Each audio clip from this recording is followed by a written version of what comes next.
Et on se détend, c'est la récré aujourd'hui jusqu'à 1h30. François-Xavier de Maison, vous revenez sur scène en janvier à l'Olympia à Paris pour un tout nouveau spectacle, on en parlera, mais vous êtes aussi le producteur de ce film qui est également produit par Disney, donc vous avez embarqué quand même... distribué par Disney, des pointures. Comment vous êtes arrivé à produire ce film, François-Xavier de Maison? Un coup de cœur pour Émilie. Pour la réalisatrice, pas pour la femme qui se cache derrière la réalisatrice, bien sûr. On verra. C'est pas fini, le film sur le 13 janvier, on a le temps encore de conclure. Bon, en fait, effectivement, oui, un coup de cœur pour ces quelques images qu'elle m'a montrées au détour d'un dîner avec mon coproducteur Amaury Fournial, et c'est vrai qu'on a été on a eu les poils, comme on dit. Alors, pourquoi vous avez eu les poils? Parce que c'est l'histoire vraie. Parce que j'en ai déjà. De Jean-Michel Burel, qui est le seul instituteur de Saint-Just-et-Vaquières, dans le Gard, Languedoc-Roussillon. C'est un petit village de 250 habitants. Et Émilie Théron, je crois que vous avez vous-même été élève de ce professeur.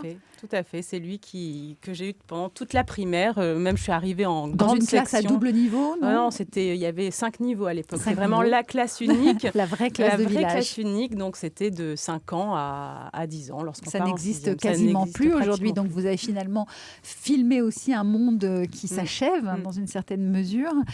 C'est parce qu'il prenait sa retraite et que c'était sa dernière année que vous avez eu envie de faire ce film? Oui, c'est ce qui a déclenché ma décision de filmer. Quand il m'a annoncé qu'il arrêtait, ça m'a fait un choc parce que j'ai eu l'impression que je ne pouvais pas le laisser partir sans laisser une trace de ce qu'il m'avait donné et ce qu'il avait donné à tous les enfants du village sur 2 générations, puisque 40 ans, voilà, il avait aujourd'hui les enfants... Il raconte d'ailleurs qu'il avait les enfants de ses élèves, ses anciens élèves de l'époque.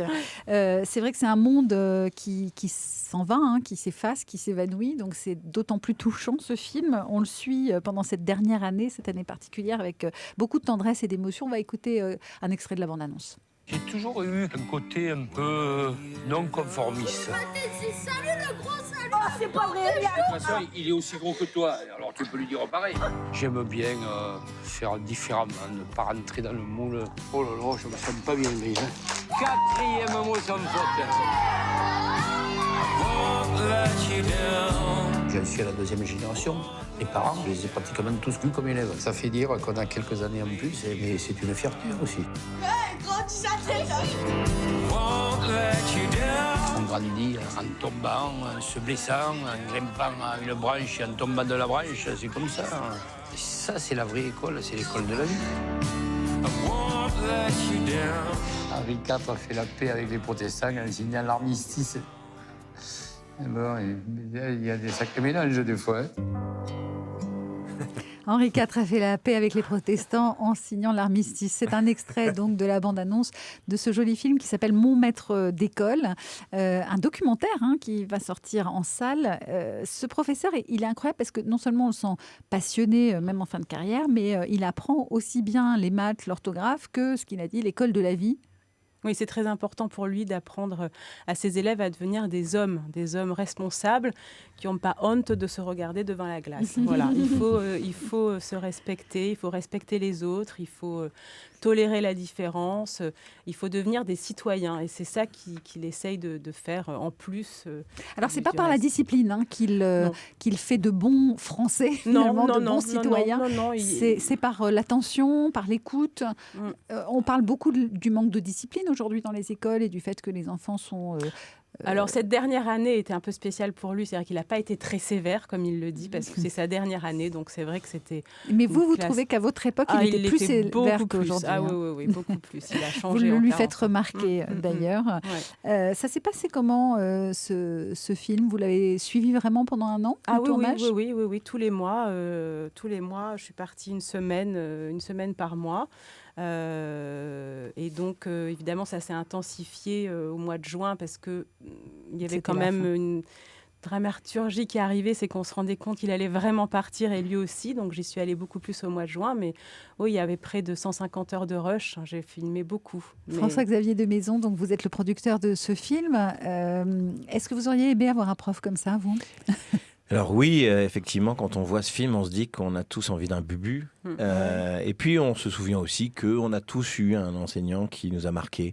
C'est un véritable hommage aux enseignants, ce film, et je repense forcément à mon professeur de français, Monsieur Doléan, puisqu'il s'appelait comme ça. Je ne sais pas comment s'appelait le vôtre. Alors moi j'avais un prof de français extraordinaire en première qui m'a beaucoup appris, qui s'appelait Pierre Lamy. Vous voyez, on s'en souvient. Voilà. Et ils nous ont tous marqués comme ça. C'est des personnalités, des personnages qui nous ont pas jugés, mais nous ont pris tels qu'on était. Et voilà, donc il y a quelque chose de très l'attention, l'écoute, la bienveillance. Oui, très bienveillant, très valorisant. Il valorise ses élèves. Il a son programme, mais c'est pas un film sur la pédagogie ou sur l'enseignement. C'est juste un film sur la transmission. Le film s'appelle Mon maître d'école. On se souvient que Coluche avait joué dans Le maître d'école de Claude Berry. Est-ce que vous êtes pour quelque chose, François-Xavier de Maison? C'était très drôle. Il y a des comme ça. Qui avait joué Coluche. Exactement. Il y a des comme ça, c'est drôle, effectivement. C'est un hasard. Ça te touche. Oui, exactement. C'est un thème qui me touche, peut-être aussi parce que j'ai une petite fille de 8 ans. Comment le convaincre de produire le film? Vous êtes arrivé, vous lui avez dit voilà le titre. Il s'est arrêté là, il n'a même pas lu le scénario. Non, il a vu les images, il a vu Monsieur Burel. J'ai eu le coup de foudre. Non, parce qu'on ne se connaissait pas, donc je ne savais pas comment. Vous avez un coup de foudre pour le professeur en question pour cette personnalité.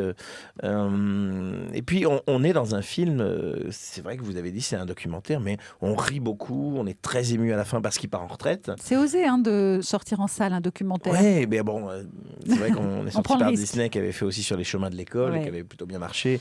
Être ou à voir aussi, qui est un film de Nicolas Philibert. Vous allez le présenter, ce film, dans les écoles, Émilie Théron et François-Xavier de Maison? J'espère, oui, bien sûr. Oui. Là, on va on part... on part dans quelques heures, voilà, pour aller le présenter le film. On n'arrête pas en ce moment. Dans le Gard, oui. On était dans le Gard. Alors justement, Émilie Théron, vous qui êtes réalisatrice de ce film, Mon maître d'école, je vous ai googlisé, je ne connaissais pas bien. Alors j'ai vu que vous étiez la femme de Guy Lagache, le présentateur de D8, qui est aussi responsable des documentaires. Vous-même, vous faites du documentaire, mais surtout, ce qui m'a intéressée, c'est que votre mère a été de 81 à 2000 la rédactrice en chef du journal Le Républicain d'Uzès. Oui, donc vous avez vécu à Uzès, cette jolie ville du Gard à laquelle je suis aussi très attachée. Ah oui, je comprends, moi aussi. Elle est très très belle. Est-ce que le film a été présenté là-bas déjà? Il est sorti mercredi là-bas, mais on va y aller la semaine prochaine. Oui, c'est prévu. Donc vous avez fait une sortie anticipée à Uzès, c'est ça. En fait, le film est sorti le 6 janvier, le mercredi 6 janvier, dans tout le Gard. C'est-à-dire tous les cinémas du Gard ont eu Mon maître d'école le 6 janvier, en avant-première. C'est quoi votre plus beau souvenir d'école, François-Xavier de Maison?